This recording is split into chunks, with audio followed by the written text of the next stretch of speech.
I was watching a speech by the amazing Senator Crystal Seeger, and what she said really stood out to me.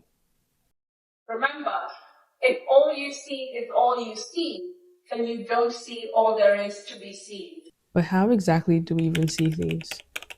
Dimensions, to be precise. Well, you may have learned that shapes exist in 1D, 2D, and 3D, defined by length, breadth, and depth. Say they were living creatures. Scientists have a theory that every creature would only see one dimension below, meaning that a 1D being would only be able to see in 0D, a 2D being in 1D. But does that mean that us 3D beings should only see in 2D? Well, yes and no. Yes, implying that each of our eyes do take in 2D projections on the retina.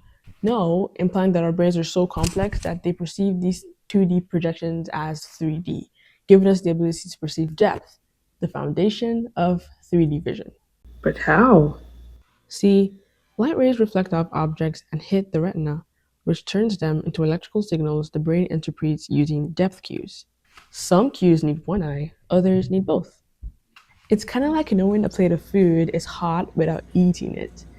If you see the steam, that's the signal. That's your cue. Similarly, our brains use visual cues to figure out depth. Each eye also sees slightly differently since they're a few centimeters apart. So the brain compares those images through a general process called stereopsis and further uses triangulation to trace lines of sight from each eye and find where they meet in the 3D space. So the bigger the angle, the closer the object. The smaller the angle, the farther the object.